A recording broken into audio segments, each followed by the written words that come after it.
کی جا سکتی ہے۔ ٹھیک اب یہ ہے کہ شہر کراچی میں بالخصوص جیسے آپ نے کہا کہ قبرستان بالکل اب بھرے جا رہے ہیں، تو اب بھی ایسا نہیں ہے کہ جگہ ختم ہو گئی ہو۔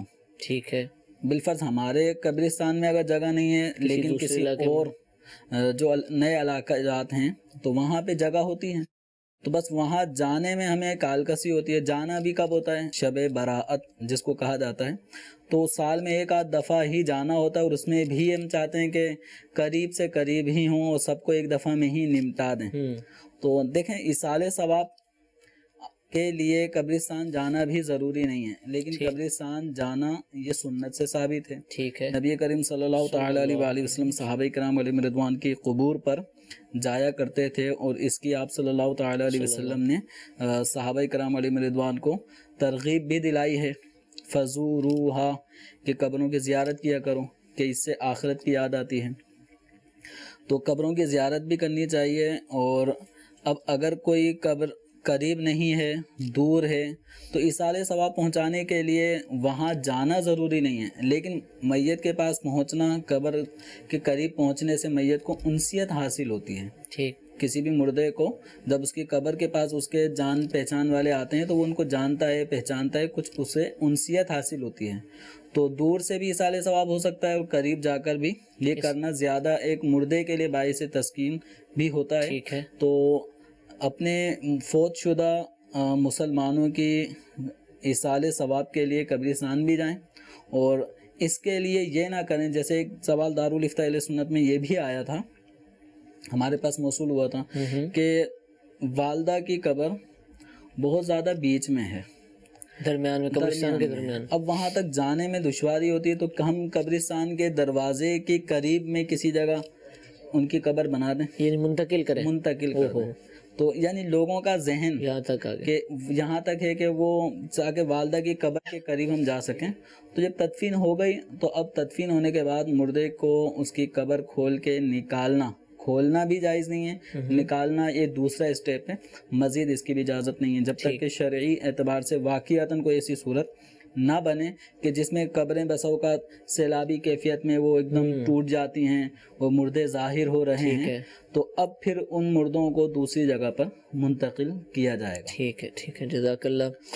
جی ایک کال سلسلے میں شامل کرتے ہیں۔ جی ثقلین رضا قاری عرض کر رہا ہوں، مفتی صاحب کی بارگاہ میں عرض ہے، گرمیوں میں بسا اوقات بہت باریک کپڑے پہن کر بھی نماز مرد حضرات پڑھتے ہیں، جس سے بعض کو پسینہ آنے کی صورت میں، اور ویسے بھی نیچے جو بنیان پہنی ہوتی ہے وہ بھی نظر آ جاتی ہے، اتنا پتلا کپڑا ہوتا ہے، تو کیا اتنا باریک کپڑا پہن کر نماز ہو جاتی ہے؟ جی عام طور پہ وائٹ کلر کا سوٹ پہنا جاتا ہے، بہت پتلا کپڑا ہوتا ہے، کیا حکم ہے؟ دیکھیں عرف میں اس طرح کا لباس ایک مہذب طبقے ہی کے افراد پہن رہے ہوتے ہیں نارملی، ٹھیک ہے، اور اس کو کوئی معیوب بھی نہیں سمجھا جاتا۔ تو بنیان اندر موجود ہوتا ہے، تو بنیان ہونے کی صورت میں وہ باریک سا کپڑا بھی پہننے کی مردوں کو شرعاً اجازت ہے، اور نماز ہو جائے گی۔ البتہ وجہ اس کی یہ ہے کیونکہ مردوں کا جو اعضائے سطر کی ابتدا وہ ناف کے نیچے سے گھٹنوں سمیت تک ہے، ٹھیک ہے، تو ان جو اعضائے سطر ہیں ان میں ایسا کوئی باریک کپڑا پہننا ہے کہ جس سے اس حصے کی کھال کی رنگت ظاہر ہوتی ہو، حیت، یعنی اس بالکل واضح طور پہ کپڑا ہونے کے باوجود بھی اعضاء اور ان کی جو کلر ہے وہ دکھائی دے رہا ہے، تو اس کا مطلب یہ کہ یہ سطر کا کوئی فائدہ نہیں ہوا، بے ستری ہو رہی ہے۔ تو نماز میں ایسا لباس پہننا جس سے اعضاء سطر چھپ نہ رہے ہوں، تو اس سے نماز جائز نہیں ہوتی۔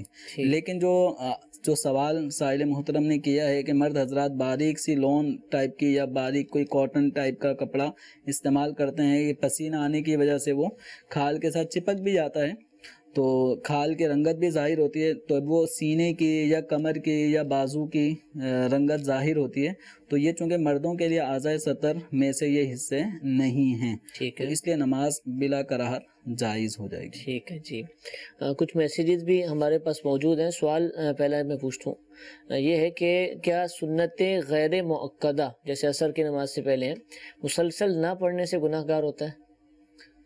سنت غیر مؤکدہ اس کا معنی یہی ہے کہ یہ وہ سنت ہے جس کی تاکید نہیں فرمائی گئی۔ جب تاکید نہیں ہے تو اس کو اگر کوئی مستقل بنیادوں پہ نہیں پڑھتا تو گناہ گار نہیں ہوگا۔ ٹھیک ہے، لیکن اس کی جو فضیلتیں ہیں ان فضائل سے، ان ثواب سے بہرحال محرومی کی ایک صورت ہے. تو مستقل بنیادوں پر اس کو نہ پڑھنا یہ کوئی اچھی بات نہیں ہے، ثواب سے محروم ہونا. تو کبھی نہ کبھی ان کو ضرور پڑھ لینا چاہیے تاکہ ان نمازوں کی جو فضیلتیں ہیں وہ ایک مسلمان کو بھی حاصل ہو، روحانیت بھی ملے اور عادت رہے سنتیں پڑھنے کی، نوافل پڑھنے کی. جی ایک اور کال سلسلے میں شامل کرتے ہیں. میرا سوال یہ ہے مصعب سے، اگر ایک بندے نے وضو کیا ہے اور اس نے ظہر کی نماز ادا کر لی ہے اور اس کے بعد کے ہاتھوں پہ پھر پینٹ لگ گیا لیکن اس کا وضو ہے، کیا اس سے عصر کی نماز پڑھ سکتا ہے پینٹ لگے ہوئے ہاتھوں کے ساتھ، یا اس کو ان کو چھڑا کر دوبارہ وضو کرنا ہوگا؟ برائے مہربانی رہنمائی فرما دیجیے. جی ظہر کی نماز باقاعدہ درست طریقے سے وضو کر کے پڑھی ہے، اس کے بعد پھر کسی نے کلر کا کوئی کام کیا اور پھر ہاتھ پہ پینٹ لگ گیا ہے ٹھیک ہے، اور وضو بھی برقرار ہے، ٹوٹا نہیں ابھی تک، ٹوٹا نہیں ہے، تو اس صورت میں وہ عصر کی نماز بلا شبہ پڑھ سکتے ہیں اگرچہ ہاتھوں پہ پینٹ لگا ہو، کیونکہ وضو نہیں ٹوٹا، اور وضو نہ ٹوٹنے کی وجہ سے یہ نماز اگلی بھی پڑھ سکتے ہیں. البتہ بہتر یہ ہے کہ ایک نماز فرض جب ہم ایک وضو سے ادا کر لیں، مثلا ظہر کی نماز پڑھ لی اور وضو اب بھی برقرار ہے، تو عصر کی نماز کے لیے تازہ وضو کر لیا جائے.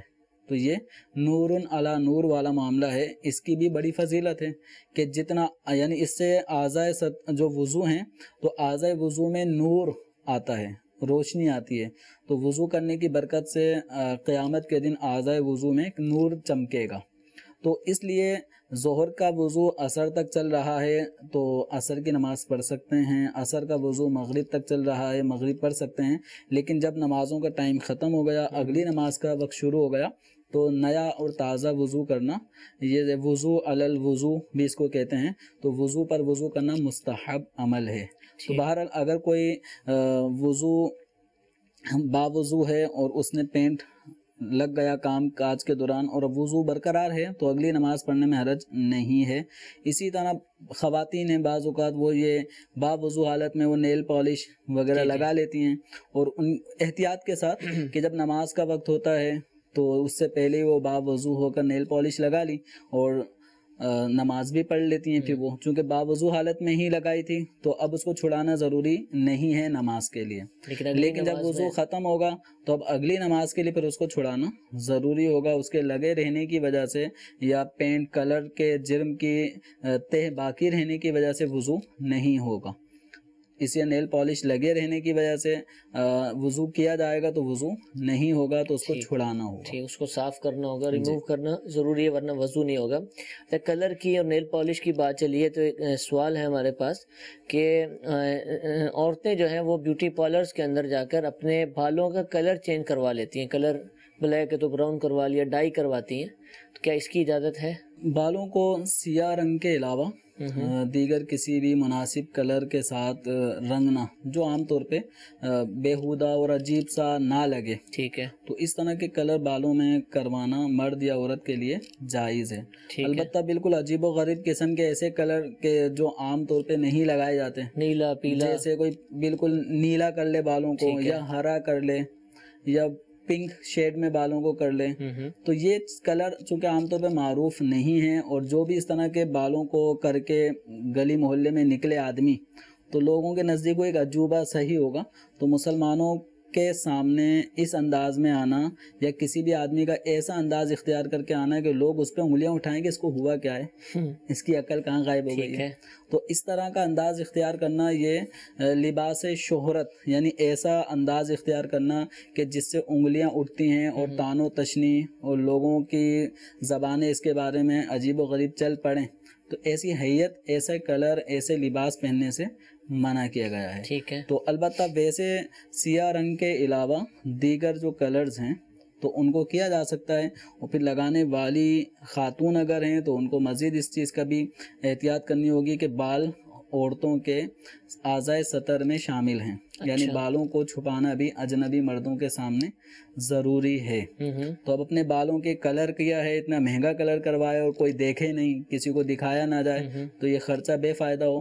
تو اجنبی مردوں سے تو بہرحال ان کو اپنے بالوں کے ان کلرز کو، اگر سیاہ بال بھی نارمل جینین تو ان بالوں کو بھی چھپانا ضروری ہے، اور اگر ان کو ڈائی کر کے کلر چینج کر لیا ہے تو ان بالوں کا بھی چھپانا اجنبی مردوں کے سامنے ضروری ہوگا۔ ٹھیک ہے۔ اچھا، اسی طرح ایک سوال ہے کہ بنت الطاف لاہور سے یہ سوال کر رہی ہیں کہ آئی برو کے درمیان جو بال ہوتے ہیں کیا ان بالوں کو اتروا سکتے ہیں؟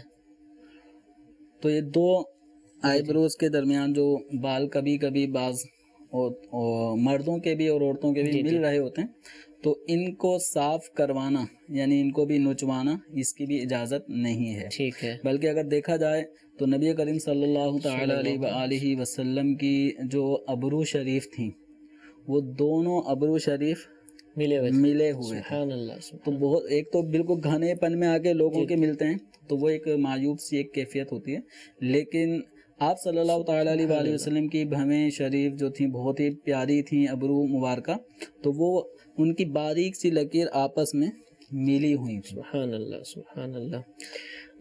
ایک کال سلسلے میں شامل کرتے ہیں۔ جی، میرا نام عبدالرؤف ہے، میں حیدرآباد سے عرض کر رہا ہوں۔ میرا سوال دارالفتہ سے یہ ہے کہ لیبورٹری کے بزنس میں جب ہمیں ٹیسٹ ڈاکٹر صاحب بھیجتے ہیں تو بھیجنے والے ڈاکٹر صاحب یہ کہتے ہیں کہ ہمیں کچھ مریضوں کو ادویات دینی ہوتی ہیں مفت غریب مریضوں کو، تو آپ جو ہم ٹیسٹ بھیجیں تو اس بزنس کی مناسبت سے ہمیں کچھ پیسے دے دیا کریں، تو ان کے بھیجے گئے بزنس میں سے ہم اپنے منافع میں سے کچھ حصہ اگر ان کو دیں، ان کے اس بیان پر کہ یہ اس رقم کو دیگر غریب مریضوں کے ادویات کی فراہمی کے لیے استعمال کریں گے، تو کیا ایسا کرنا چاہیے؟ السلام علیکم ورحمۃ اللہ وبرکاتہ۔ وعلیکم السلام ورحمۃ اللہ۔ یعنی ایک غریب کی مدد کے لیے دوسرے غریب سے پیسے لے کر ڈاکٹر صاحب جو ہے وہ اپنا نام پیدا کرتے ہیں۔ دیکھیں، اس طرح شرعی اعتبار سے ایک چیز ہوتی ہے قابل اجارہ، کہ آدمی جب وہ کام کرتا ہے تو اس پہ وہ اجرت کا مستحق قرار پائے، شرعی اعتبار سے بھی اور اخلاقی مروت ہر اعتبار سے بھی اس کو سمجھا جائے کہ اس نے کوئی کام کیا ہے۔ اب کسی بھی ڈاکٹر کا یہ کہنا کہ آپ فلاں لیبارٹری سے ٹیسٹ کروائیے گا، اب وہی ٹیسٹ اس کے برابر والی لیبارٹری میں بھی ہو رہا ہوتا ہے، اس کے برابر میں بھی بس ہوگا، لیبارٹریاں لائن سے بھی ہوتی ہیں، اچھی سے اچھی عمدہ سے عمدہ، لیکن اس ڈاکٹر کا جس لیبارٹری سے طے ہے یہ اسی کی رپورٹ مانے گا، اسی کی سمجھے گا۔ سمجھنا اصل میں وہ پیسوں کا معاملہ ہے۔ ہاسپٹل ہے تو کہے گا ہمارے ہی ہاسپٹل کی لیب سے ہونا چاہیے، دوسرے سے نہیں ہونا چاہیے۔ اب اس میں ایک تو ہے کہ ناقص کوئی لیبارٹری ہے وہ اس کی اتنی رپورٹیں صحیح نہیں آتی، اب آپ کا کیس بگڑا ہوا ہے، اس لیے ڈاکٹر اگر کہتا ہے کہ فلاں ٹھیک ہے، تو ڈاکٹر کا جو پیشہ ہے یہ دیانت پر ہی مشتمل ہے۔ صحیح۔ ان کو جو کچھ بھی مریض کے ساتھ گفتگو کرنی ہے تو وہ مریض کی خیر خواہی کو مقدم رکھیں، ٹھیک ہے، کہ اس کا کس میں بھلا ہے۔ تو اب اگر یہ کہ فلاں لیبارٹری سے آپ ٹیسٹ کروا لیں تو ٹھیک ہے، ڈاکٹر صاحب کے کہنے کے مطابق لیبارٹری چلے گئے، وہاں پہ ٹیسٹ وغیرہ ہوا اور آ کے رپورٹ دے دی، تو ڈاکٹر صاحب کا یہ کہنا مریض کو کہ فلاں سے ٹیسٹ کروائیے گا، یہ کوئی ایسا کام نہیں ہے کہ جس پہ وہ اجرت کے مستحق بنے۔ ٹھیک، چونکہ ان کے پاس جو مریض آیا، مریض نے آ کر اپنی تشخیص کروائی، چیک اپ کروایا کہ مجھے چیک کریں۔ اب ڈاکٹر کی بسا اوقات یہ معاملہ ہوتا ہے کہ بعض چیزیں وہ ٹیسٹ پہ موقوف ہوتی ہیں کہ آپ ٹیسٹ کروائیں گے، پھر اس کے اندر چیزیں سامنے آئیں گی کہ آپ میں کس چیز کی زیادتی ہو رہی ہے، کس چیز کی کمی ہو رہی ہے، تاکہ اسی کے اعتبار سے پھر آپ کو ادویات وغیرہ دی جائیں۔ تو یہ ڈاکٹر کے کاموں میں سے ایک کام یہ ہے کہ وہ لیبارٹری ٹیسٹ کے حوالے سے تجویز دیں، اور اس پہ کسی بھی ڈاکٹر کو فیس پیشنٹ ہی پے کر رہا ہوتا ہے، وہ 300 روپے فیس ہو، 500 روپے فیس اسی کی تو اس نے فیس لی ہے، ہو، ٹھیک ہے، تو اسی چیز کی ان کو فیس مل رہی ہوتی ہے۔ ٹھیک ہے، جب انہوں نے کوئی جو اپنی مخصوص پیڈ پہ اور قلم سے سائن کر کے دیا ہے، یہ باقاعدہ فیس والے کام پر ہی انہوں نے ایک سب مشورے دیے کہ فلاں لیبارٹری پہ چلے جائیں۔ اب یہ لیبارٹری پہنچ کر وہ جو بھی مریض ٹیسٹ کروا لیتا ہے، اب لیبارٹری والے سے ڈاکٹر کا کسی حد تک کچھ فیصد کمیشن لینا، کہ چونکہ میرے کہنے کی وجہ سے یہ آپ کے پاس آیا اور آپ سے 1000 کا 1500 کا 2000 کا آپ اس مریض نے ٹیسٹ کروایا ہے، تو اس کا 10% یا کچھ مجھے ملنا چاہیے۔ تو ڈاکٹر اس بنا پر اجرت کے یا کمیشن کے مستحق نہیں ہیں۔ ٹھیک ہے، اس طرح ڈاکٹرز کا مطالبہ کرنا جائز نہیں ہے، اور بس اوقات یہی چیز جو لیبارٹری والے ڈاکٹرز کو کر رہے ہوتے ہیں کہ چونکہ ہم نے لیبارٹری کھولی ہے اور آپ ہی حضرات بھیجیں گے پیشنٹ کو تبھی چلے گی، تبھی ہماری دکان چلے گی۔ ٹھیک تو ہے، اب انہوں نے اپنا کام بنانے کے لیے ڈاکٹر صاحب کے آگے چند اور یہ زیادہ ہے لیب والے ڈاکٹر کے پاس جائیں، یہ بہت زیادہ ہے. تو یہ والی صورت جو ہے وہ رشوت ہی کے زمرے میں آ رہی ہے کہ اپنا کام بنانے کے لیے ڈاکٹر صاحب کو پیشکش. حالانکہ ہونا یہ چاہیے کہ ڈاکٹر صاحب اگر یہ کہیں بھائی یہ 5-6 قسم کی لیبارٹریاں ہیں اور اچھی اور عمدہ ہیں، ٹھیک ہے، آپ ان میں سے کسی سے بھی کروا لیں، ٹھیک ہے، اور کسی سے بھی ڈاکٹر صاحب کا کوئی کمیشن نہ بندھا ہو، تو اس میں دیانت داری کے ساتھ مریض کی خیر خواہی کرتے ہوئے یہ مشورہ دے سکتے ہیں کہ یہ 3-4 ہیں، ان میں سے فلاں سب سے اچھی لیبارٹری ہے، اس کا ٹیسٹ بہت معیاری ہوتا ہے، اب وہاں سے کروا لیں، مہنگا ہوگا لیکن معیاری ہوگا. ٹھیک ہے.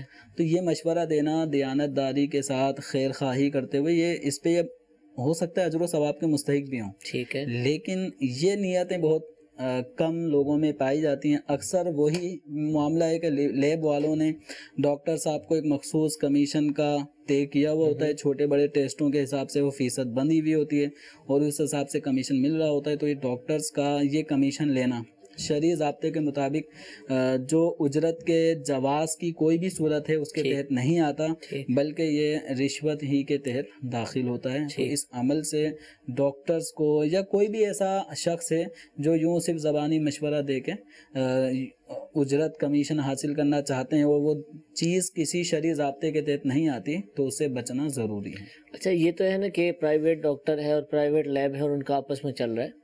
ڈاکٹر کسی ہاسپٹل میں امپلائی ہے، وہاں کام کرتے ہیں، اور آپ کو بھی پتہ ہے کہ ڈاکٹر صاحب یہ کہتے ہیں کہ ہماری لیب ہی کے ٹیسٹ ہم سمجھ آتے ہیں. میرا بھی حال میں تجربہ ہوا، تو وہ ٹیسٹ ایک جگہ یعنی اگر 1000 کا ہے، باہر 400 کا ہو رہا ہے، تو وہ ہم نے پوچھا کہ ہم وہاں سے کروا لیں یا یہاں سے کروا لیں. نہیں، یہیں سے کروائیں، ہمیں اطمینان نہیں ہوتا ہے. حالانکہ میری کچھ معلومات ہیں اس والے سے کہ اطمینان تو اس لیب پہ لوگوں کا زیادہ ہے جہاں سے میں عرض کر رہا تھا، اور ان پر کم ہے، لیکن وہ ان کے ہاسپٹل کی ہے اور مہنگی ہے. تو کیا ڈاکٹر اب اچھا یہ ڈاکٹر کو مالکان نے کہا ہوگا کہ بھئی آپ ریکمینڈ کریں گے کہ یہیں سے کروائیں، تو کیا ڈاکٹر پابند ہو سکتا ہے یا اس کو خیر خواہی ہی کرنی چاہیے اور مریض کو، کیونکہ چیک اپ میں تو جب بھی اس کے بعد رپورٹ آئے گی تو وہ دیکھ لے گا خود ہی. اصل معاملہ جیسے شروع میں عرض کیا، ڈاکٹرز کا مریض کا جو آپس کا تعلق ہے، یعنی مریض جب ڈاکٹر کے پاس آیا تو ایک گویا مشورہ لے رہا ہے کہ میری طبیعت ایسی ہے، اب آپ مشورہ دیں میں کیا کھاؤں، کس طرح میں صحیح ہو سکتا ہوں. ٹھیک ہے. تو ڈاکٹر کا مکمل کام دیانت داری کا تقاضا کرتا ہے. اب دیانت داری اس میں کیا ہے کہ مریض کے حق میں چونکہ اس کی بہتری، اس کی صحت کی بہتری ہے، اس کے اعتبار سے اس کو کسی اعتبار سے بیجا نقصان نہ ہو. ہاں، ٹیسٹ کروانے میں وہ نقصان نہیں ہے، اصل میں فائدہ ہی ہے. ٹھیک ہے. یوں کہ جب رپورٹ آئے گی تو اندرونی معاملات بالکل واضح ہو جاتے ہیں کہ کیا چیز خراب ہے، کتنی حد تک خراب ہے، یا کوئی چیز کم یا زیادہ ہو رہی ہے، تو تاکہ اس کا تدارک کیا جا سکے. تو اب یہ ڈاکٹرز کا صرف اس بنا پر کہ ہماری لیبارٹری، ہمارے لیب میں جو مشینری آئی ہے اس کا بھی کچھ خرچہ پانی نکلتا رہے، تو محض اس بنیاد پہ دیگر لیبارٹری ٹیسٹوں کو بالکل ریجیکٹ کر دینا، ٹھیک ہے، تو یہ طریقہ درست نہیں ہے. ہاں، واقعتاً وہ جس جگہ سے ٹیسٹ کروا کے آیا ہے وہ لیب واقعتاً معیاری نہ ہو، تو معیاری نہ ہونے کی بنا پر اب ڈاکٹر صاحب یوں کہتے ہیں کہ بھئی ہماری مشینریاں معیاری ہیں، اس کی ہمیں رپورٹ یوں سمجھ میں آتی ہے کہ آپ نے جہاں سے کرائی ہے وہ بالکل غیر معیاری ہے، اور واقعتاً وہ غیر معیاری اگر ہے اور اس کے مقابلے میں اس ہاسپٹل کی مشینریاں وہ زیادہ قابل اعتماد ہیں، تو پھر تو حرج نہیں ہے، یہ ایک طرح کی خیر خواہی ہے. لیکن بات وہی ہے، انما الاعمال بالنیات، اللہ تعالیٰ بہتر جانتا ہے. تو ہمیں خیر خواہی مسلم کی طرف توجہ دینی چاہیے، اور مسلمانوں کی خیر خواہی کریں گے، کسی مریض کی دعائیں لیں گے. ورنہ کوئی بھی پیشنٹ، جیسے آپ اپنی مثال دے رہے ہیں، آپ کی اگر وہ کسی اور لیب سے آپ کی رپورٹ کو ریجیکٹ کر دیا، ٹھیک ہے، تو صدمہ ہوا. جی جی. اور یقیناً جو آپ کہہ رہے ہیں کہ عوامی یعنی یوں سمجھیں میرے گھر کی لیب ہے، یعنی میرے ایک عزیز کی لیب ہے، اور وہ بھی الحمدللہ مدنی ماحول سے وابستہ ہیں، وہ دیگر کے ساتھ بھی اچھا کرتے ہیں، یا کم از کم میرے ساتھ تو بہت اچھا کریں گے نا، اور اچھی مشین ہے، اور مجھے پتہ ہے کہ 100% اچھی رپورٹ آئے گی. تو اب بھی میں پیش کر رہا ہوں کہ نہیں پھر بھی آپ ہماری کروائیں. یہ بات ان کو بھی بتائی جا رہی ہے کہ یہ اپنے گھر سے آ رہی ہے یار، یعنی اتنے پہ تو یقین ہو جاتا ہے، لیکن وہ ہوتا ہے کہ ہماری ہی سے کروائی جائے. تو اس کا مطلب کیا ہوا کہ آپ کو کہا گیا ہے اور آپ اس کے اوپر عمل کر رہے ہیں، تو کیا پابندی؟ اصل معاملہ یہ کہ ڈاکٹر صاحب کو اللہ تعالیٰ کے حضور بھی جواب دینا ہے. کسی کا یعنی کسی کی رپورٹ کو جو بالکل درست تھی ریجیکٹ کر دینے کا مطلب ہے کہ آپ نے اس کو کوڑی کے داموں میں ڈسٹ بن میں پھینکنے کے قابل کر دیا ہے. دوبارہ اب اگر دوبارہ بھی وہی رپورٹ آتی ہے تو تو کہ ڈاکٹر صاحب اس کا ازالہ کریں گے یا وہ بھی رپورٹ صحیح تھی, یعنی اس کو تو بالکل کوری کچرے کے ڈبے میں ڈالنے جیسا کر دیا. تو ایسا نہیں کرنا چاہیے. مسلمانوں کے ساتھ خیر خواہی کریں, اور خیر خواہی مسلم ہی کے تحت, یہ شعبہ جو ان کا ہے یہ خیر خواہی مسلم کے تحت ہی ہوتا ہے. تو اس لیے کسی بھی معاملے میں پیشنٹ کے ساتھ یعنی بد دیانتی کرنا یہ جائز نہیں ہے. ٹھیک ہے. جو لیب والے ہیں جو کہ لیب کے اندر کام کر رہے ہیں, ایک تو نا لیب کا مالک ہے, اس نے اچھی مشینیں بھی لگا دی, اچھے کیمیکلز بھی مہیا کر دیے, سب کچھ کر دیا. اب ہر کوئی مالک تو ہر وقت سر پر نہیں بیٹھا رہتا, ٹیکنیشین ہی کو جو ہے وہ دے دیا ہو جاتا ہے اور اس کے پاس سیمپل جاتے ہیں, اس نے جو ہے ٹیسٹ کرنے ہوتے ہیں. تو جو مجھے پتا ہے, جو معلومات ہے کہ بعض دفعہ ٹیسٹ کیے ہی نہیں جاتے, یا ایک ٹیسٹ کیا جاتا ہے اور آئیڈیا ہوتا ہے کہ اگر یہ اتنا آیا ہے, اس کی فگر یہ ہے, تو اگلے کا اتنا ہی ہوگا. بعض دفعہ ٹھیک بھی ہوتا ہے, بعض دفعہ ٹھیک نہیں ہوتا, اور رپورٹ بنا کر دے دی جاتی ہے. بہت کچھ کیا جا رہا ہوتا ہے اس حوالے سے, اور یہ ساری کی ساری معلومات جو لیب ٹیکنیشینز ہیں انہی کی طرف سے جو ملی ہے, میں آپ کو عرض کر رہا ہوں. تو اگر کوئی ایسے افراد ہیں کہ جو اس طرح کرتے ہیں, واقعتاً اگر مارکیٹ میں ایسا ہوتا ہے کہ ٹیسٹ پرفارم ہی نہیں کیے جاتے, یا کیے جاتے ہیں تو کچھ کیے جاتے ہیں, کچھ نہیں کیے جاتے, اور خود ہی جو ہے رپورٹیں بنا کر دے دی جاتی ہیں, اور اس کی بنا پر آگے ڈاکٹر جو ہے اگر کوئی دوا تجویز کرتا ہے, حالانکہ وہ رپورٹ غلط ہوتی ہے یا وہ رپورٹ ہوتی ہی نہیں اس کی, تو ایسی صورت میں اگر کسی کا انتقال ہو جائے یا اس کا کوئی اور معاملہ ہو جائے, تو اب ذمہ داری تو پھر رپورٹ بنانے والی کی آئے گی کہ نہیں آئے گی, اگر بنیاد اسی پر ڈاکٹر نے رکھی ہے. کوتاہی ہے اس کی. تو جیسے آپ جس سینیریو میں بات کر رہے ہیں تو اس میں کوتاہی ہے. حالانکہ یہ جیسے رپورٹ بنانے والے کا شعبہ بھی چونکہ دیانت داری کا تقاضا کر رہا ہے کہ اس کی کسی بھی چیز کو وہ تعداد کو بڑھا دینا یا اپنے آئیڈیا سے ہی سب کچھ رپورٹ بنانا, یہ تو اس کا فائدہ کیا ہوا رپورٹ بنانے کا. تو اس لیے مکمل دیانت داری کے ساتھ کریں. دیانت داری کے ساتھ کریں گے, پھر کہیں خطا ہو گئی تو ایک الگ میٹر ہے, لیکن اس طرح اللہ تبارک و تعالیٰ کے حضور سب چیزوں کا جواب دینا ہوگا. اور جو ذمہ داری لی ہے, یقیناً آپ اس کی فیس بھی لے رہے ہیں, فیس لینے کے بعد پھر آپ اس کو 1000-2000 جتنی بھی ہے, اب اس کو حلال بھی تو کرنا ہے. ٹھیک ہے. تو بہرحال یہ اللہ تبارک و تعالیٰ کا خوف جب دل میں ہوگا, روز قیامت اللہ کے حضور حاضر ہونے کا پختہ اعتقاد ہر وقت پیش نظر ہوگا, تو پھر آدمی یہ ساری چیزیں جو نا وہ صحیح طریقے سے کرے گا. ورنہ یہ کہ پیسے آ رہے ہیں بس ہمیں کیا. ٹھیک ہے. لیکن جب ایسے جو کرے گا تو ہوتا یہ کہ جو کسی کا برا چاہتا ہے تو انجام اس کا برا ہوتا ہے. اس طرح کی لیب ہو سکتا ہے کہ آگے کسی بھی قانونی گرفت میں آ بھی جاتے ہوں گے. اچھا حضور, ایک اور چیز بھی ہوتی ہے, اس پہ بھی آپ کا بھی مشاہدہ ہو گیا کہ ڈاکٹر صاحب نے نا وہ جب گئے تو انہوں نے اچھے خاصے ٹیسٹ لکھ کے دے دیے, یا بعض تو ہاسپٹلز میں یہ کہ جو ڈاکٹر کی پرچی ہے اس کی بیگ پہ ٹیسٹ کی پوری تفصیل پرنٹ ہوتی ہے, وہ ٹک لگا دیتے ہیں, یہ سارے آپ نے کروا لینے. اب 8-10-15 ٹیسٹ ہیں وہ لکھ کے دیے, وہ 200 400 600 800 1000 کر کے 10-12 ہزار کے ٹیسٹ ہو گئے. بعض دفعہ یہ بھی مشاہدہ ہے کہ رپورٹ اتنے غور سے دیکھی ہی نہیں جاتی, یعنی بس وہ ایک دو دیکھ لیں, ٹھیک ہے جی اگلی دوائی لکھتی. تو جب آپ نے رپورٹ دیکھنی ہی نہیں ہے, اس کا مطلب یہ ہوا کہ بس اس وقت لکھنے کا ذہن ہوتا ہے کہ یعنی آپ بغیر ٹیسٹوں کے بھی کچھ نہ کوئی اندازہ لگا سکتے تھے, یا ٹیسٹ کی اہمیت ہی نہیں تھی لیکن خام خواہ لکھ دیے. تو یہ رویہ مریض کے لیے, یعنی ایک تو ویسے ہی پیسے لگے ہوئے ہیں, بیمار بھی ہے, اوپر سے یہ ایسا کرنا, تو یہ کرنا کیسا ہے, یہ درست ہے؟ اب بعض اوقات ممکن ہے, دیکھیں بعض ماہر تجربے کار ڈاکٹر ہو نا, تو وہ ایک ہی نظر میں وہ ان کو سب فارمولے کے تحت پتہ ہوتا ہے کہ رپورٹ میں کیا چیز صحیح آ رہی ہے, کون سی چیز خراب آ رہی ہے. بظاہر جیسے بھائی انہوں نے ایک رپورٹ یوں دیکھی, بس شروع ہو گئے لکھنا شروع ہو گئے. تو اب وہ ہو سکتا ہے وہ اتنے ماہر اور تجربہ کار ہیں کہ وہ ایک نظر میں ہی جو بھی 6-8 ٹیسٹ ہے وہ ان سب چیزوں کو سامنے رکھ کر وہ فیصلہ کر پا رہے ہیں. 5 صفحے کی رپورٹ ہے, ایک صفحے سے انہوں نے سارا نیچے 4 صفحوں کا بھی اسکین کر لیا. اگر ایسا ہے, اگر نہیں دیکھا, ٹھیک ہے, جیسے بعض رپورٹیں ہیں جو مطلب ایک نظر میں دیکھنے سے بھی آئیڈیا ہو جاتا ہے, وہ آدمی یوز ٹو ہو تو شاید اس کے لیے مسئلہ نہ ہو. تو اگر اصل وہ یہ دیانت داری کے ساتھ معاملہ کرنا ہے, مظاہرہ کرنا ہے, کسی غریب کو اتنے سارے ٹیسٹ اس بنا پہ نہیں کہ لیبارٹری سے کمیشن زیادہ آئے گا, اس لیے نہیں ہونا چاہیے. ٹھیک ہے. مریض کی خیر خواہی کے پیش نظر آپ جتنے بھی ٹیسٹ 10 15-20 جتنے بھی ٹیسٹ ہو سکتے ہیں، اگر مریض کی صحت آپ کو پیش نظر رکھنی ہے کہ اس کو میں نے صحیح کرنا ہے اپنے آئے ہوئے پیشنٹ کو، تو جتنے بھی ٹیسٹ ہو سکتے ہیں وہ سارے کروا لیں۔ جب سارے ہو رہے ہیں تو ان کو بھی بغور دیکھیں۔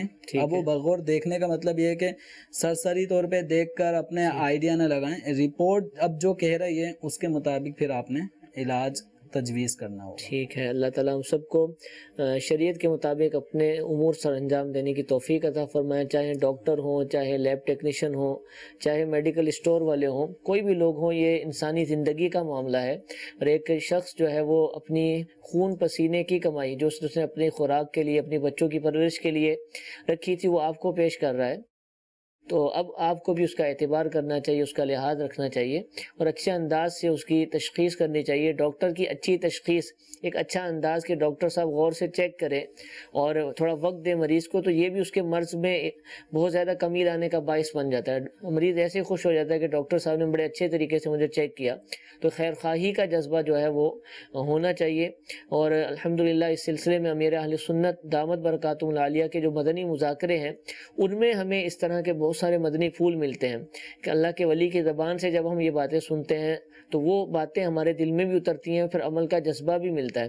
تو مدنی مذاکرہ جو کہ امیر اہل سنت سے ایک سوال جواب کا سلسلہ ہوتا ہے کہ مدنی چینل کے ناظرین اور حاضرین جو ہیں سوالات کرتے ہیں اور امیر اہل سنت ان کے جوابات عطا فرماتے ہیں۔ مدنی مذاکرے کو آپ پابندی سے دیکھنے کی نیت فرما لیں تو انشاءاللہ اسی طرح کے مدنی پھول بھی ملتے رہیں گے، عمل کا جذبہ بھی ملے گا۔ ہمارے اندر جو کوتاہیاں ہیں، بعض دفعہ ایسا ہوتا ہے کہ کوتاہی کی جا رہی ہوتی ہے اور ہمیں اس کا علم نہیں ہوتا، جان بوجھ کر نہیں ہوتی ہے، بس ہو جاتا ہے، غلط کام ہو جاتا ہے انسان سے، تو کسی کے بتانے سے انسان جو ہے اس کی طرف متوجہ ہوتا ہے اور اس سے رکنا شروع کر دیتا ہے۔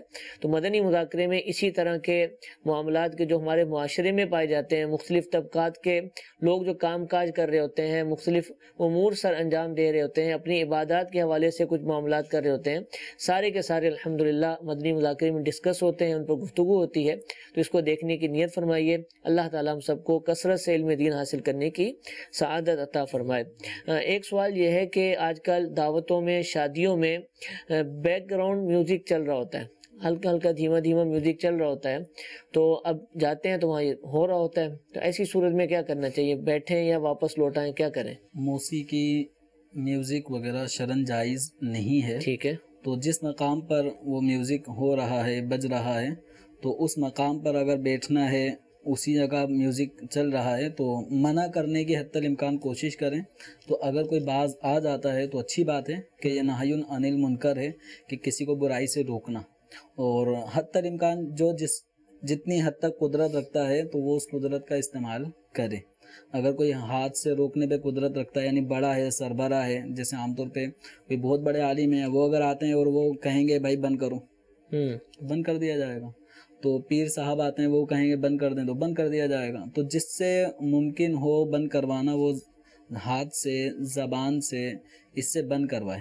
ٹھیک، اور اگر اس پہ قدرت نہیں رکھتا تو اتنی ہے کہ وہ دل میں برا جانتے ہوئے وہ وہاں سے چلا جائے۔ اب یہاں سے اس کا جانا شرعی اعتبار سے، شرعی حکم پہ عمل کرتے ہوئے ہوگا۔ ٹھیک ہے، تو اس میں جو بھی صاحب خانہ ہے ان کا ناراض ہونا پھر بیجا ہوگا کہ یہ ہماری دعوت میں اور آ کے چلا گیا۔ تو اگر یہ حتی الامکان کوشش کریں کہ بھائی یہ آپ میوزک تھوڑا بند کر دیں، بند کر دیں تو ٹھیک ہے، نہیں کرتے ہیں تو پھر آپ اس مقام پر جہاں میوزک چل رہا ہو، جہاں فنکشن ہو رہا ہو، ناچ گانے ہو رہے ہوں، تو وہاں بیٹھنے کی، وہاں بیٹھ کر سننے کی اس کی اجازت نہیں ہے۔ بالخصوص جو دینی مذہبی شخصیات ہیں ان کو اس معاملے میں زیادہ جو ہے وہ توجہ دینی چاہیے کہ عام طور پہ عوام جو ہے نا، وہ جیسے ڈوبتے کو تنکے کا سہارا، تو عوام اسی چیز کو دلیل بنائیں گے۔ دیکھیں مولانا صاحب بھی تو بیٹھے ہوئے، فلاں بھی تو بیٹھے ہوئے، تو اب اگر ناجائز ہوتا تو وہ کیوں نہیں اٹھے؟ تو بس وہ یعنی مولانا صاحب کا بیٹھنا ہی قرآن و حدیث کی دلیل ہو گئی۔ تو لوگ اس طرح سمجھ کے دلیل بنا لیتے ہیں اور یہ غلط طریقہ کار ہے۔ تو کسی بھی عالم کا کسی ناجائز کام یا ناجائز جہاں کام ہو رہے ہیں وہاں پہ بیٹھنا، اب وہ کس وجہ سے بیٹھا ہے وہ تو اس کی وجہ وہی جانتے ہیں، لیکن کسی ناجائز کام کے جائز ہونے کی وہ دلیل نہیں بن سکتا۔ ٹھیک، جو شریعت کا حکم ہے، شریعت مطالعہ کا حکم ہے، اس پہ عمل عوام کو بھی کرنا ہے اور علماء کو بھی کرنا ہے۔ بالخصوص علماء اپنے عمل میں ایسی کوئی کوتاہی نہ کریں. ٹھیک ہے جی. ایک کال چلائیے گا. 38 سال عمر ہے. میں 18 سے 20 سال کی عمر کے اندر میں گلی گلی کپڑا بیچتا تھا اور وہ کپڑا 70 روپے کا سوٹ ہوتا تھا. 5 گز خریداری ہماری تھی, مگر وہ بیچتا تھا 70 روپے کا, مگر 5 گز میں دیتا تھا, 4 گز کپڑا دیتا تھا اور وہ مجھ سے تقریباً سال بھر تک جمع ہوا ہے. اور اس کے بعد مجھے اس کا افسوس ہے کہ یہ کام کیوں کیا. 4 گز 4.5 گز کپڑا دیتا تھا, میں 70 خرید کے 70 کا بیچتا تھا. تو اس میں گناہ ہوا ہے. بہرحال میں پچھلے 2017 میں حج پہ بھی کیا تھا, مگر مجھے اس کا خوف ہے. مجھے کوئی ایسا بتائیں کہ اگر اس کا مجھے پیسے کے ذریعے سے بھی کچھ ہمیں لوگوں کو دینا پڑ جائے کسی ایک جگہ, بھلے 1 لاکھ 2 لاکھ 5 لاکھ روپے بھی دینا پڑ جائے, تو میرے کو اللہ پاک نے دینے قابل کیا ہے. ماشاءاللہ. اللہ تعالیٰ آپ کے اس جذبے کو سلامت رکھے, آپ کی توبہ کو قبول فرمائے. یہ کپڑے کا ایک طویل عرصے سے کام کرتے آ رہے ہیں, تو کچھ سالوں انہوں نے کپڑا 70 روپے, وہ زمانے کی بات کر رہے ہیں کہ جس میں 70 روپے کا سوٹ آ جاتا ہوگا, 5 گز سوٹ آ جاتا تھا. تو یہ 70 روپے میں ایک سوٹ دے تو رہے ہیں, لیکن وہ 5 گز کی جگہ 4.5 گز کم دے رہے ہیں. بتا 5 گز رہے ہیں, لیکن یہ ناپ تول میں کمی جس طرح کرنا ہوتی ہے, تو اسی طرح یہ ناپ میں کمی کر رہے ہیں.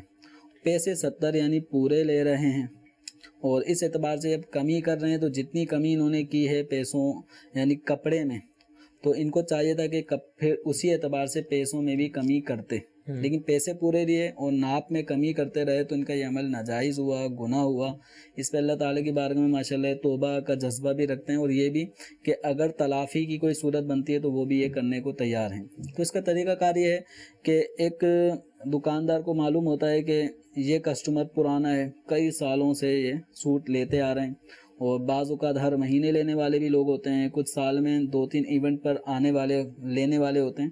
تو ان کو معلوم ہوتا ہے, تو جو گاہک جو کسٹمر ان کے علم میں ہیں, اور یہ بغیر کسی فرق کے سب کے ساتھ ہی ایک ہی انداز ان کا چلتا تھا, تو اب ان کو 70 روپے میں 5 گز کپڑا اگر آتا تھا تو اس حساب سے ان کو دیکھنا ہے کہ اب یہ 4.5 گز میں 70 روپے میں کتنے جو فرق آ رہا ہے ڈیفرنس, تو وہ ڈیفرنس ان کو دینا ہوگا. ٹھیک ہے.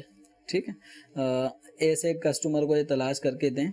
اب اپنی مرضی سے بھلے زیادہ دینا چاہیں تو ان کا اپنا میٹر ہے, لیکن جتنے روپے کا فرق پڑتا تھا بنتا تھا وہ ان کو دینا ہوگا. تو یہ کسٹمر تلاش کریں, اور جن کو جو ان کے علم میں ہیں ان سے ساتھ یہ اس طرح معافی تلافی یہ سب کچھ کریں. اور جو کسٹمر ان کے علم میں نہیں ہیں اور جو ان کی طرف سے انہوں نے نقصان دیا ہے, تو اتنے روپے کا استعمال کرنا ان کے لیے جائز نہیں تھا. ٹھیک ہے. تو اب ان کو چاہیے کہ ایک اندازہ لگائیں کہ یہ کتنی اماؤنٹ ہو چکی ہوگی. ممکن قطرے قطرے سے دریا بن جاتا ہے, تو ان کا یہ کتنی اماؤنٹ ایسی ہوگی جس کو انہوں نے یوں کپڑا کم اور پیسے زیادہ انہوں نے لیے ہیں, تو اتنی رقم پھر یہ غریب فقراء میں صدقہ کریں. ٹھیک ہے. اور نیت یہ ہو کہ اگر اصل مالکان کی مجھے اطلاع مل جائے تو میں ان تک پہنچا دوں گا. جیسے اگر یہ دکان پر لکھ کے لگا دیں کہ جس نے اتنے سالوں سے مجھ سے کپڑا خریدا رابطہ کر لے, اور پھر رجوع کرتا ہے تو اس کو دیتے رہیں اور بقیہ صدقہ کر دیں. اب دیکھیں یہ کیونکہ ہے یہ مشکل کام ہے, معاملہ ہے کہ یہ ان کا جو بھی کسٹمر کے ساتھ یہ چیٹنگ شاید انہوں نے کہا میں گلی گلی پھر کر بیچتا رہا, شاید یہ بھی انہوں نے چیٹنگ کا معاملہ ہے. ٹھیک ہے. ٹھیک ہے. تو یہ چیٹنگ کا معاملہ خفیہ ہی رہا ہوگا, علل اعلان تو نہیں کیا انہوں نے. تو جب علل اعلان نہیں کیا تو پھر لکھ کر لگانا میں پھر وہ اعلانیہ توبہ والا معاملہ ہوگا. تو اس کے بجائے یہ ہے کہ یہ کوشش کریں جن کسٹمر تک پہنچنا رسائی ان تک پہنچیں اور ان کی تلافی کریں. اللہ تعالیٰ کے حضور معافی اور ان بندوں کے ساتھ تلافی کا معاملہ بھی کریں. اللہ تبارک و تعالیٰ کی بارگاہ میں جب بندہ عاجزی کرتا ہے اللہ تعالیٰ راہیں کھولتا ہے اس کے لیے. اور جب توبہ کر رہے ہیں ماشاءاللہ, حج بھی انہوں نے کر لیا ہے, اور حج کرنے کے ذریعے سے آدمی کے گناہ بھی معاف ہوتے ہیں. حقوق العباد میں جو کوتاہیاں ہوتی ہیں وہ مزدلفہ شریف کے وقوف کے ذریعے سے معافی ہوتی ہے. تو اب اس کی ایک صورت یہ بھی ہوتی ہے کہ اللہ تعالیٰ ذہن میں ڈال دیتا ہے کہ بندوں کے حقوق ادا کر دو اور آخرت میں سرخ روئی نصیب ہوگی. تو اب یہ جتنا بھی ان کو ایک آئیڈیا ہے اتنی رقم اصل حقداروں تک پہنچنا ممکن تو وہاں تک پہنچیں, اور معلوم نہیں ہے کون تھے, ہزاروں لوگ آتے ہیں, تو ایک آئیڈیا لگا کے اتنی رقم غریبوں کو صدقہ کر دیں. نیت یہ رکھیں کہ میں اصل مالکان تک پہنچا تو ان کو بھی ضرور ادا کر دوں گا. ٹھیک ہے. اچھا مالک کا پتہ ہے لیکن وہ انتقال کر چکا ہے, تو اس کے بچوں کو دے دے گا کیا؟ تو پھر ان کے بچوں کی طرف رجوع کریں. تو یہ انشاءاللہ جب یہ کریں گے اور اس پختہ نیت اور عہد کے ساتھ جب یہ معافی تلافی کی طرف نکلیں گے, اس دوران اگر اللہ کے حکم قضا آ گئی، موت آ گئی، تو یہ سچی نیت ان کی ہے لوگوں کو ان کے حق ادا کرنے کی، تو انشاءاللہ اللہ تبارک و تعالیٰ نے چاہا تو آخرت کا معاملہ بہتر ہو جائے. ٹھیک ہے. اچھا، یا یہ آخرت میں صلح کی کوئی یہ صورت تو بنا دے. وہ فرد ہیں کہ جو توبہ کر چکے یا کرنا چاہتے ہیں اور احساس پیدا ہو چکا ہے، جی جی اور تلافی کی صورت پوچھ رہے ہیں نا، جو کر رہے ہیں کرنٹ، جو ابھی بھی بے شمار لوگ ہوں گے ایسے کرتے ہوں گے، ہر طرح کے لوگ دنیا میں معاشرے میں پائے جاتے ہیں، ان کو بھی آپ کچھ مدنی پھول دیکھیں. دیں. یہ اصل یہ خریداری کا جو بھی شرعی ضابطہ ہے، ٹھیک ہے. جب کوئی شخص آپ سے فری میں تو کوئی چیز لے نہیں رہا نا، کہ آپ کی مرضی ہے کہ جتنا چاہوں دے دوں. آپ گفٹ کر رہے ہیں، آپ 5 گز کے بجائے 4.5 گز دے رہے ہیں، 4 گز دے رہے ہیں. یہ گفٹ کا اگر معاملہ ہے تو آپ کی مرضی، آپ کا مال ہے.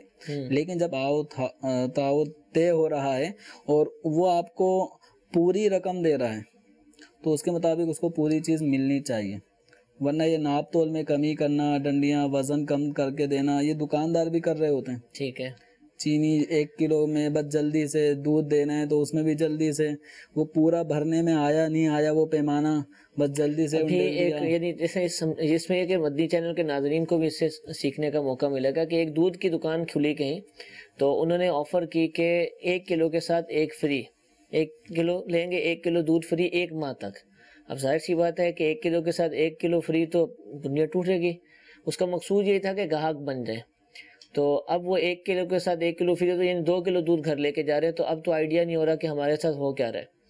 لیکن جب 1 مہینے بعد 1 کلو کا 1 کلو ملنا شروع ہوا تو اب ظاہر سی بات ہے جو آدمی دودھ لیتا ہے اس کو پتا ہے کہ گھر میں فلاں پتیلی میں ڈالتا ہوں، اس میں جب 1 کلو ڈلتا ہے تو اتنا نظر آتا ہے اور بھر جاتی ہے جو بھی ہوتی ہے. اب وہ جو نا وہ 1 کلو پتا چلا کہ 1 کلو نہیں ہے، وہ کم ہے. تو یہ چیزیں بھی جو ہمارے معاشرے میں پائی جاتی ہیں. اس وقت تو اس نے چلے فائدہ اٹھا لیا. اس میں ایک بہت بڑی تعداد ہے جو پیمانہ ہے، ہمیں تو نظر آ رہا ہے وہ پیمانے کی 6 انچ کا وہ 1 کلو والا کرے، تھوڑا سا بھی فرق کر دیا تو کیا اس کے اندر ہوتا ہے کچھ یہ کرتے ہیں کہ وہ بظاہر اوپر سے تو کچھ بھی نظر نہیں آ رہا، لیکن اندر جو ہے نا پیندے میں ڈبل پیندا ہوتا ہے. ایک تو ہمیں نظر آ رہا ہے، ایک اس کے اوپر ہوتا ہے اندر. تو جب وہ بھرے گا ہمیں تو لبالب وہ پورا بھرا ہوا نظر آ رہا ہے، لیکن وہ اندر سے کچھ کمی ہوتا ہے. اس طرح یہ مٹی کا تیل بیچنے والے ان کا بھی ایک پیمانہ ہوتا ہے. یہ پیٹرول والے، یہ جو ڈنڈیاں مار رہا ہے وہ ہر طرح سے ہوشیار ہے کہ کس طرح سے کس کے ساتھ چلنا ہے، کس طرح لوٹنا ہے. تو آج لوٹ لیں، آج کسی کے 2 روپے لوٹ لیں گے. آج آپ اگر پیٹرول 100 روپے میں آپ کیا واقعتاً پورا 1 لیٹر دے رہے ہیں، یا آپ نے مشین میں کچھ نمبروں کا فیگر اس انداز کا کیا ہے کہ وہ 100 روپے کے بجائے وہ 60 روپے کی مالیت کا ہی پیٹرول آتا ہے. بس اوقات ہر بائک چلانے والے کو کسی نہ کسی پیٹرول پمپ سے دھوکے کا ہوتا ہے تجربہ کہ 100 روپے کا پیٹرول یعنی 1 لیٹر اتنے کلومیٹر میری گاڑی دیتی ہے. یہ آج کیا ہوا کہ 15 کلومیٹر پہ ایک دم وہ 1 لیٹر ختم ہو گیا. تو وجہ کیا ہے؟ وہ مخصوص پیٹرول پمپ بعض ہیں جو مشہور ہوتے ہیں کہ بھائی یہ ڈنڈی مارنے والے پیٹرول پمپ، تو جتنی ڈنڈیاں مارنے مار لیں. یہ ظلم ہو رہا ہے، لیکن ہم مارنے کا مشورہ نہیں دے رہے. مشورہ نہیں، یہ زجرن میں کہہ رہا ہوں، مار لیں، جتنا لوٹنا ہے لوٹ لیں. ٹھیک ہے. جتنا لوٹیں گے اس سے زیادہ آپ کا نقصان ہوگا دنیا میں بھی. یہ مشاہدتاً اس طرح کی چیزیں ہوتی ہیں. چلیں بظاہر دنیا میں آپ کو کوئی نقصان نہیں ہو رہا، لیکن آخرت کے نقصان سے کس طرح بچ پائیں گے؟ مالک یوم الدین کی بارگاہ میں حاضر ہونا ہے. انصاف کے دن کا مالک ہے اللہ تبارک و تعالیٰ. اس کا معاملہ کیا ہے کہ روایات کے اندر آتا ہے کہ جانور بھی اگر آپس میں دنیا میں لڑتے ہیں اور ایک نے دوسرے کے ساتھ زیادہ مارنے اور زیادتی کا کام کر دیا ہے، جیسے مثال حتیٰ کہ دی گئی ہے کہ ایک بکری سینگ والی تھی اور ایک بغیر سینگ والی تھی، لڑائی دونوں میں ہوئی اور سینگ والی نے ٹکر سینگوں کے ساتھ ماری ہے تو یقیناً بغیر سینگ والی کی ٹکر اس کے مقابلے میں ہلکی ہے. لیکن بروز قیامت اس بغیر سینگ والی کے سینگ ہوں گے اور جتنی طاقت کے ساتھ دنیا میں سینگ والی نے اس کو مارا تھا اتنی ہی طاقت بغیر کسی کمی بیشی اتنی طاقت کے ساتھ وہ اس کو مارے گی. تو اب اللہ تبارک و تعالیٰ جانوروں میں بھی جن کو ہم بے زبان جانور کہتے ہیں ان میں بھی عدل و انصاف فرمائے گا، پھر ان کو مٹی ہونے کا حکم ہو جائے گا. ٹھیک ہے، یعنی ان کا معاملہ یہاں تک ہے. لیکن ہوگا یہ جہنم میں نہیں جائیں گے، جانور جہنم میں نہیں جائیں گے، لیکن انسان اپنے کیے کی سزا بھگتنے کے لیے آپشن کوئی اور نہیں ہے سوائے جہنم کے. بتا دیا گیا کہ جو گناہ کرے گا اس کی یہ سزا. تو اس حوالے سے اللہ تبارک و تعالیٰ کا خوف پیش نظر ہو کہ دنیا میں آپ کسی کا کھا لیں گے, دبا لیں گے, ڈنڈیاں مار دیں گے, لیکن یہ سب چیزیں جمع ہوتے اب ہوتے. مثال کے طور پر مفتی صاحب ایک پیٹرول پمپ ہے, اگر کوئی اس کا مالک ہے, اور پیٹرول پمپ تو آپ کو پتہ چلتے ہی ہیں نا, تو اس پہ اتنی کمائی تو ہر پیٹرول پمپ والا کرتا ہوگا جس سے ایک عام گھر بڑے اچھے طریقے سے چل رہے ہیں. اس کے باوجود ڈنڈی مار کے کیا کمانا چاہ رہا ہے؟ یعنی ایک آدمی تو وہ ہوتا ہے نا کہ جس کی پورا مہینہ بھی نہیں گزر پاتا, قرضوں میں بھی آ جاتا ہے, دوائیاں بھی نہیں لے سکتا, راشن بھی نہیں پورا ہوتا, بہت سارے مسائل میں گھرا رہتا ہے کہ سیلری اتنی کم ہوتی ہے. لیکن اس طرح کے جو لوگ ہوتے ہیں جو اس طرح کے بڑے بڑے ادارے چلا رہے ہوتے ہیں, وہ تو اپنی ضروریات سے کئی گنا اگر حلال طریقے سے بھی کمائیں تو کما چکے ہوتے ہیں. اب یہ سمجھ نہیں آتا ہے کہ کیا ہے کہ وہ چند ملی لیٹر یا جو بھی ہے اس کے اندر وہ ڈنڈی مار رہے ہیں اور یہ کر رہے ہیں, تو وجہ ہوتی کیا ہے؟ الہاکم التکاثر, مال کی زیادہ طلبی آدمی کو غافل کر دیتی ہے. صحیح. اب اس میں پھر وہ احساس نہیں رہتا کہ وہ کیا کر رہا ہے, صحیح کر رہا ہے, غلط کر رہا ہے. حتی زرتم المقابر, قبروں تک جب پہنچ جاتے ہیں, اسی غفلت کے اندر رہتے رہتے قبروں تک پہنچ جاتے ہیں, تو پھر وہاں پہ اب پتہ چلے گا کہ کیا کمایا تھا, کتنا کمایا تھا, حلال کتنا تھا, حرام کتنا تھا.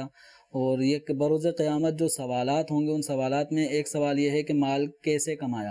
ٹھیک ہے, یہ سوال ہونا ہے, کہاں خرچ کیا, تو یہ سوالات ہونے ہیں. تو اس حوالے سے کوئی بھی مسلمان ہے تو اس کو اللہ و رسول کے حضور, چونکہ آخرت کا جو عقیدہ ہے, عقیدہ آخرت, یہ بنیاد ہے اسلامی عقائد کے اندر. اگر غور کریں تو عقیدہ آخرت, ہم دنیا میں آئے ہیں آخرت کے حوالے سے کہ ہمیں اپنی آخرت جنت کی طرف لے کے جانی ہے, اپنی آخرت جنت بنانی ہے. تو اب اس کے لیے بہت ساری چیزوں میں ہمیں احتیاط تو کرنی پڑے گی کہ مالک یوم الدین کی بارگاہ میں ہماری حاضری ہوگی, اور اس سے تو کوئی بھی بچ کے نکل ہی نہیں سکتا. ٹھیک ہے, سب نے وہیں جمع ہونا ہے روز محشر. اب کتنی ذلت ہوگی, مثال کے طور پر اللہ نہ کرے کسی کی پکڑ یوں ہو کہ تم نے 5 گز کے پیسے دیے 4.5 گز کم دیے, یہ آدھا گز ڈنڈی ماری ہے. ٹھیک, اس کی تلافی. اب وہاں پہ کپڑے وغیرہ تو ہوں گے نہیں کہ کہاں سے وہ کس طرح وہ پورا کرے, اور اس کو کپڑے کی بھی حاجت نہیں ہے وہاں پہ. تو اب وہاں معاملہ کیا ہوگا, اس ظالم کی نیکیاں اس مظلوم کو دی جائیں گی. مظلوم کا اگر معاملہ حل ہو گیا تو ٹھیک ہے. اب اگر اس کو بھی دے دیں, اس کو بھی دے دیں, اس طرح وہ بہت سارے لوگ آ گئے پیٹرول پمپ میں جو ڈنڈیاں مارتے رہے ہیں, وہ سارے عوام جن کے ساتھ ڈنڈیاں لگتی رہیں. یقیناً اس کا مجھے بھی جیسے صدمہ تو ہوتا ہے کہ یار 100 روپے کا پیٹرول 15 کلومیٹر میں کیسے ختم ہو گیا. اب آپ ایمرجنسی میں کہیں پہ بھی ڈلواتے ہیں اور آپ کا ایک پورا لمبا روٹ ہوتا ہے, اب وہی پیسے اگر کسی کے پاس ہوں تو کتنا آدمی اذیت میں آ جاتا ہے. اس اذیت کا ازالہ کیسے ہو؟ یعنی گاڑی کا میٹر خراب ہے, پتہ نہیں چل رہا کہ پیٹرول ایک بڑی تعداد, اور اب آپ اس بھروسے پر ہیں کہ میں نے تو ڈلوا لیا لیکن راستے میں ہو گیا ختم, ایکسیڈنٹ ہونے کا بھی اندیشہ, اچانک گاڑی مسائل ہو جاتے ہیں. تو اب معاملہ یہ ہے کہ اس کا ازالہ دنیا میں اگر آپ نے نہیں کیا, آخرت میں کیسے کریں گے؟ تو اس طرح کئی پیٹرول پمپ والوں کو پیٹرول کی کمی کا اگر خمیازہ بھگتنا پڑا تو وہاں پیٹرول سے تو کام چلنا نہیں ہے آخرت میں. وہاں پھر یہی ہوگا سیدھا سیدھا آپ اپنی نیکیاں دیتے رہیں. تو جتنا دنیا میں کمائے تھے پیسے, اب گویا آخرت میں وہ کس طرح جا رہے ہیں, نیکیاں بٹ رہی ہیں, نیکیاں جا رہی ہیں. تو یہ حاجی صاحب, یہ سیٹھ صاحب, ان کے پاس اب نیکیاں کتنی رہ جائیں گی؟ اور آخرت کا معاملہ بالکل واضح ہے کہ باپ کے پاس بھی اگر کوئی آئے گا کہ والد صاحب سے کہ ایک نیکی مجھے دے دیں, میرا معاملہ برابر ہے, نیکیاں گناہ سب برابر ہیں, صرف ایک نیکی مل جائے تاکہ میرا پلڑا بھاری ہو جائے. سے بھی نہیں ملے گی, باپ بھی منع کر دیں گے, والدہ بھی منع کر دیں گی, تو وہاں ان سیٹ صاحب کو کون بچائے گا؟ اللہ تعالیٰ ہم سب کی مغفرت فرمائے. عقیدہ آخرت کو مضبوط رکھیں. ایک بہت بڑی تعداد غفلت ہے کہ آخرت کے معاملے میں گویا اتنے بے باک لوگ نظر آتے ہیں. دیکھا جائے تو بعض لوگوں کے جملہ کفریہ حد تک پہنچ جاتے ہیں کہ میں آخرت و آخرت سے نہیں ڈرتا. کس بات کے مسلمان؟ اللہ تعالیٰ ہم سب کو جہنم میں دیکھ لیں گے, سزا ہوگی, دیکھ لیں گے, برداشت کر. ان سیٹ صاحب کے اگر کپڑوں میں آگ ہلکی سی لگ جانا, پھر کیسے اچھلتے کتے بھاگیں گے, احساس ہوتا ہے, پھر احساس ہوگا. ٹھیک. تو جہنم کی آگ دنیا کی آگ سے کئی گنا اس کا مقابلہ نہیں ہے. وہ جو 70 کا جو کہا جاتا ہے وہ سمجھانے کے اعتبار سے, وہاں کا حال یہ ہے جیسے اس وقت کا مشاہدہ اگر کوئی کر لے نا, باہر آج کل جو گرمی کی کیفیت ہے, گرمی والا آدمی اگر گھر کے اندر جو حبس والی گرمی ہے اس میں آتا ہے اس کو سکون ملتا ہے، حالانکہ وہ بھی گرمی ہے، اور گھر کے اندر لوگوں کے پسینے نکل رہے ہوتے ہیں، صحیح، گرمی گرمی گرمی، تو باہر والا چونکہ شدید گرمی سے آئے اس کو یہ گرمی آسان لگتی ہے۔ تو جہنم کا جلا اگر دنیا کی آگ میں ڈال دیا جائے تو فرمایا گیا اس کو سکون سے نیند آ جائے، حالانکہ آگ میں تو حالانکہ وہ آگ میں، تو جہنم کیا اس قدر سخت ہے۔ اللہ تبارک و تعالیٰ ہم سب کو محفوظ رکھے اپنے آگ سے محفوظ فرمائے۔ اچھا ایک دو اور میں مثالیں عرض کروں گا تاکہ اس میں بھی ہماری اصلاح ہو سکے۔ ابھی ایک دودھ والے تھے، ان کا دودھ خراب ہو گیا نا، اچھا ان کو پتہ ہے کہ میرا دودھ خراب ہو گیا، جو بھی ابالے گا پھٹ جائے گا، کیونکہ دو چار کو دیا تو اطلاع آگے بھی آپ کا تو دودھ خراب ہے، تو آئیڈیا ہو جاتا ہے نا، لیکن پھر بھی دے رہے ہیں۔ اچھا میں نے اس سے پوچھا کہ بھئی آپ کیوں دے رہے ہیں، تو اس کا کہنا ہے یار ہم دے دیتے ہیں، نکل گیا تو نکل گیا۔ بعض دفعہ ہوتا ہے نا لوگ جا کے فریج میں رکھ دیتے ہیں، تو پھر بعد میں آئے گا تو ہم بھی بولیں گے آپ کا تو لیٹ آپ نے ابالا اور یہ وہ۔